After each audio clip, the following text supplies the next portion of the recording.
আজ থেকে 500 বছর পর্যন্ত কারা কোরআন তেলাওয়াত করতেছ, তখন ওই কবরওয়ালা আল্লাহর নবীকে বলল, আমি কেবলমাত্র শুধুমাত্র আমার মনের তৃপ্তিটা মিটানোর জন্য আমি কোরআন তেলাওয়াত করতেছি।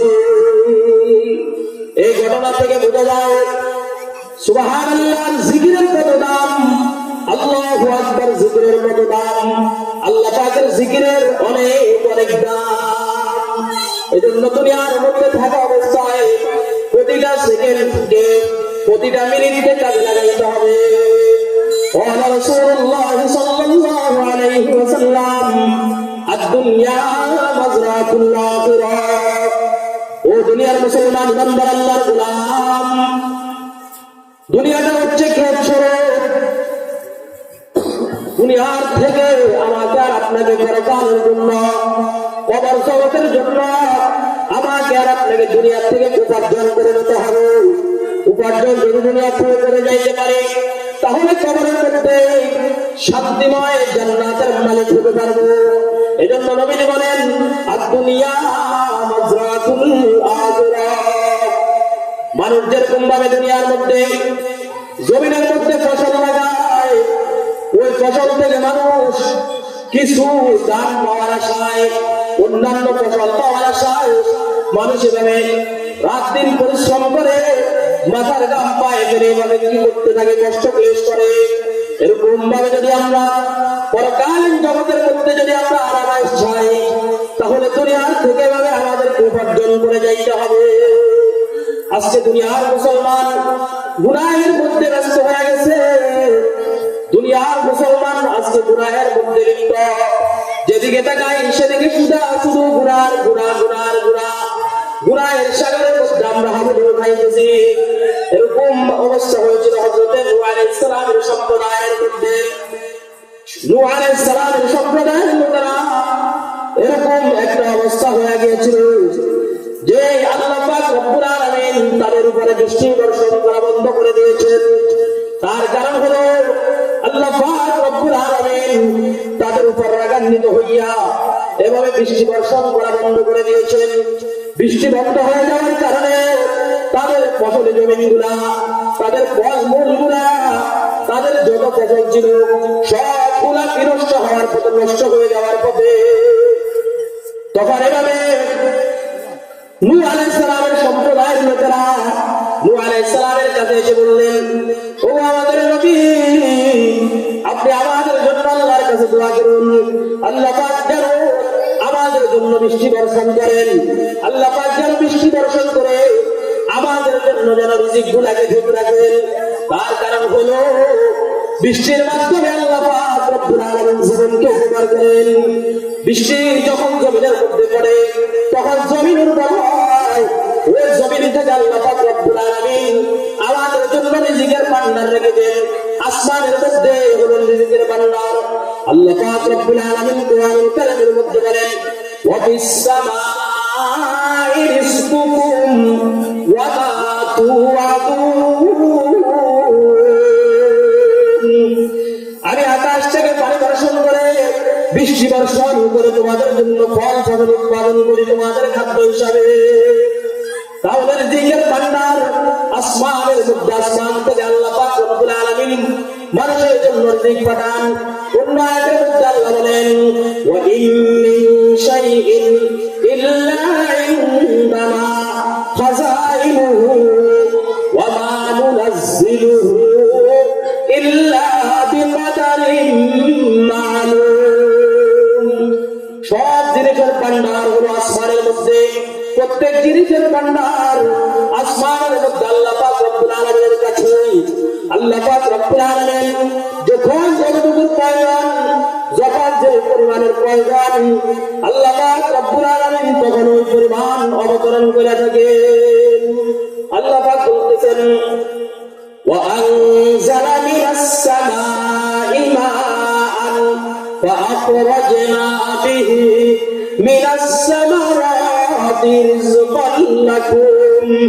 আল্লাহ পাক আবার বলতেছেন, আমি আল্লাহ আসমান থেকে পানি বর্ষণ করে ওই পানি থেকে জমিন উর্বর করে ওই জমিন থেকে আল্লাহ আমি আল্লাহ তোমাদের জন্য নানা ধরনের ফসল ফল বাহির করে থাকি।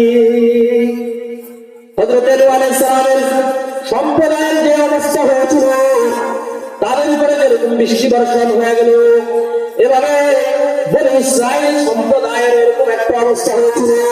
হযরত মূসা আলাইহিস সালামের সম্প্রদায়ের লোকদের উপরে এরকম ভাবে কঠিন এক পরিস্থিতি হয়েছিল। আল্লাহ পাক রব্বুল আলামিন তাদের উপরে নারাজ হইয়া গিয়েছিলেন। তাদের গুনাহের কারণে আল্লাহ পাকের নাফরমানি তারা অতিরিক্ত করে ফেলেছে, অতিরঞ্জিত করে ফেলেছে। আল্লাহ পাক রব্বুল আলামিন বরদাস্ত করতে না পেরে এভাবে কঠিন আযাব দিয়েছেন। হযরত মূসা আলাইহিস সালামের সম্প্রদায়ের লোকদের এরকম কঠিন পরিস্থিতি হয়েছিল, চতুর্দিকে সব কিছু শুকিয়ে গিয়েছিল, বৃষ্টি বর্ষণ হওয়া বন্ধ হয়ে গিয়েছিল। কিন্তু আল্লাহ পাক রব্বুল আলামিন এর আযাবের কারণে, বৃষ্টি না হওয়ার কারণে, পানি না হওয়ার কারণে মূসা আলাইহিস সালামের সম্প্রদায় বনী ইসরাইলের লোকেরা তারা নিজেরা নিজেদের প্রস্রাব খাওয়া আরম্ভ করে দিল। এরপরে তখন বনী ইসরাইলের সম্প্রদায়ের লোকেরা তখন মূসা আলাইহিস সালামের কাছে এসে বললেন, ওগো আমাদের নবী, আপনি আমাদের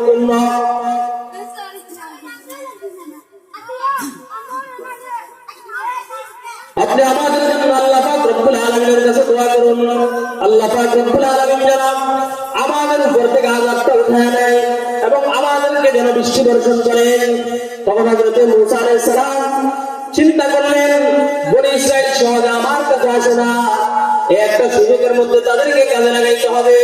তখন মূসা আলাইহিস সালাম বললেন যে তোমরা সবাই একত্রিত হও। একত্রিত হওয়ার পরে তাদের নিয়ে ইস্তিসকার নামাজ আদায় করলেন। তারপরে বৃষ্টি হইতেছে না, এভাবে আবার সবাইকে নিয়ে নামাজ আদায় করলেন, দোয়া করলেন। তারপরে দেখতেছে কোনো বৃষ্টির আলামত দেখা যাচ্ছে না। এভাবে 3 বার করার পরে এরপরে কোনো ধরনের বৃষ্টির আলামত পাওয়া গেল না। তখন হযরত মূসা আলাইহিস সালাম আল্লাহ পাক রব্বুল আলামিনের সাথে গোপনে কথাবার্তা শুরু করে দিলেন। ওগো রব্বুল আলামিন, আপনি তো জানেন বনী ইসরাইল সম্প্রদায়ের লোকেরা এমনি তারা আমার কাছে বেরে না, তারা আমার থেকে দূরে থাকে, তারা আমার উপদেশ গ্রহণ করে না। এখন আপনার কাছে এতবার দরখাস্ত করলাম, বৃষ্টির জন্য আপনার কাছে দোয়া করলাম, আপনি কোন মেঘের আলামত দিচ্ছেন না, বৃষ্টি হচ্ছে না। তখন হযরত মূসা আলাইহিস সালাম আল্লাহ পাক রব্বুল আলামিন এভাবে কি করলেন, নাযিল করলেন। আল্লাহ পাক বললেন, ওগো নবী মূসা, তোমার এই বিশাল জনসমুদ্রের মাঝে এমন একজন ব্যক্তি আছে যার গুনাহের কারণে আমি আল্লাহ বৃষ্টি বর্ষণ করতে পারতেছি না। ওই ব্যক্তিকে তুমি ওই বিশাল ময়দানের মধ্যে ঘোষণা করো যে এরকম কোন গুনাহগার ব্যক্তি আছে, কে আছে এরকম যার গুনাহের কারণে আল্লাহ আমাদের দোয়া কবুল করতেছেন না, আল্লাহ পাক রব্বুল আলামিন বৃষ্টি দিচ্ছেন না। যখন মূসা আলাইহিস সালামের জনসমুদ্রের মাঝখানে এই ঘোষণা দিয়ে দিলেন, তখন যে ব্যক্তি গুনাহগার ছিল, পাপী ছিল, ওই ব্যক্তির ভিতরে জানা হয়ে গেল। ওই ব্যক্তি ওই ময়দানের মধ্যে বসে, ওই বিশাল জনসমুদ্রের মধ্যে বসে আল্লাহ পাক রব্বুল আলামিনের দরবারে আকুতি মিনতি করতেছে, আল্লাহর কাছে তওবা করতেছে যে মালিক, গ্যাস কোম্পানি বাড়ির মধ্যে গ্যাসের মিটার বসায়, বিদ্যুৎ কোম্পানি বাড়ির মধ্যে বিদ্যুতের মিটার বসায়, আপনি আল্লাহ যদি এভাবে আমাদের কোপারের মধ্যে গুনাহের যদি মিটার বসাইতেন তাহলে আমাদের কোনো ধরনের উপায় ছিল না। এভাবে যখন ওই ব্যক্তি আল্লাহর কাছে বসে বসে এভাবে কি করতেছেন, দরখাস্ত করতেছেন, আল্লাহ পাক রব্বুল আলামিন ওই বান্দার তওবাটাকে কবুল করিয়ে নিলেন। এভাবে আমরাও যদি আমাদের গুনাহের কথা স্মরণ করে আল্লাহ পাকের কাছে দোয়া করি, আল্লাহ পাকের কাছে যদি অধিক পরিমাণে ইস্তিগফার করি, তাহলে আল্লাহ পাক রব্বুল আলামিন আমাদের গুনাহগুলোকে ক্ষমা করে দিবেন। আল্লাহ পাক বলতেছেন, ইল্লা মান তাবা ওয়া আমানা ওয়া আমিলা সালিহান ফাউলাইকা ইউবাদদিলুল্লাহু সাইয়্যাতিহিম হাসানাত। আল্লাহ পাক রব্বুল আলামিন তওবাটাকে তো কবুল করেন। আল্লাহ পাক রব্বুল আলামিন বান্দার তওবাকে এমন ভাবে কবুল করেন যে আল্লাহ পাক রব্বুল আলামিন বান্দার আমলনামার মধ্যে যত ধরনের গুনাহ থাকে আল্লাহ পাক রব্বুল আলামিন দয়া করে মেহেরবানি করে ওই গুনাহগুলোকে নেকি দ্বারা পরিবর্তন করিয়া দেন। একদিন মূসা আলাইহিস সালামের সামনে এভাবে মুসা আলাইহিস সালাতু ওয়াস সালাম রাস্তা দিয়ে হাঁটতেছিলেন, তখন একজন যুবকের হাতে যুবক মদের বোতল নিয়ে এভাবে হাঁটতেছেন রাস্তা দিয়া। তখন মুসা আলাইহিস সালামকে দেখে ওই যুবক মনে মনে চিন্তার মধ্যে পড়ে গেল, আজকে তো আর বাঁচার কোনো উপায় নাই। মুসা আলাইহিস সালাম আজকে কি করবেন, শেষ করে দিবেন। ওই যুবক যখন এভাবে মুসা আলাইহিস সালামকে দেখে যখন ভয়ে কাঁপতেছেন আর সামনের দিকে অগ্রসর হতেছে, আর যুবক এভাবে মনে মনে ইস্তিগফার করতেছেন, আল্লাহর কাছে ক্ষমা চাইতেছেন, আয় আল্লাহ জীবনে যত গুনাহ করেছি সকল গুনাহ ক্ষমা করে দাও। আল্লাহর কাছে আগে থেকে জানাইতেছে। ওই যুবকটা যখন মুসা আলাইহিস সালামের সামনাসামনি হলো, তখন মুসা আলাইহিস সালাম জিজ্ঞেস করলেন, যুবক তোমার হাতের মধ্যে কি? তখন যুবকটা বলে উঠলো, ভয়ে মিথ্যা বলে উঠলো যে আমার হাতের মধ্যে দুধের বোতল, কিন্তু অথচ যুবকের হাতের মধ্যে ছিল মদের বোতল।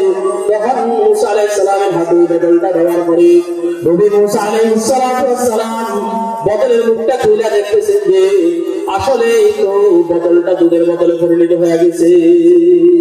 তার কারণ হলো ওই যুবক ভাই আল্লাহ পাকের কাছে এরকম ভাবে তওবা করেছিল, খাঁটি দিলে তওবা করেছে, এজন্য আল্লাহ পাক রব্বুল আলামিন যুবকের তওবাটাকে কবুল করে নিয়েছে। আমি বলতে চাইছিলাম আমার যুবক ভাইরা, সমাজের যুবকদের মধ্যে যেরকম ভাবে গুনাহ করার শক্তি আছে, ওরকম ভাবে তওবা করার শক্তি আল্লাহ পাক তাদেরকে দান করেছেন। এজন্য যুবক বন্ধুগণ যতই গুনাহ করুন না কেন, আল্লাহ পাক রব্বুল আলামিনের রহমত নয়, আল্লাহ পাক রব্বুল আলামিন রহমাতুল লিল আলামিন, আল্লাহ পাক রব্বুল আলামিন কাদের কুদরত, আল্লাহ পাক রব্বুল আলামিন শুধু বান্দার তওবার অপেক্ষা থাকেন, আল্লাহ পাক রব্বুল আলামিন বান্দার চোখের পানির অপেক্ষা থাকেন। এইজন্য আমরা নিজেদের গুনাহের জন্য আল্লাহর কাছে যদি তওবা ইস্তিগফার করতে পারি, খাঁটি দিলে যদি আল্লাহর কাছে তওবা করতে পারি, তাহলে আল্লাহ পাক রব্বুল আলামিন অবশ্যই আমাদের গুনাহগুলোকে ক্ষমা করে দিবেন। তুবা লিমান উজিদা ফি সহিফাতিহি ইস্তিগফারান কাসীরা। এজন্য হামেশা ইস্তিগফার করতে হবে, বেশি বেশি করে ইস্তিগফার বাড়াই দিতে হবে। আর কি করতে হবে, তবে ইস্তিগফারের সাথে সাথে 5 ওয়াক্ত নামাজ গুলোকেও কি করতে হবে, জামাতের সাথে আদায় করতে হবে।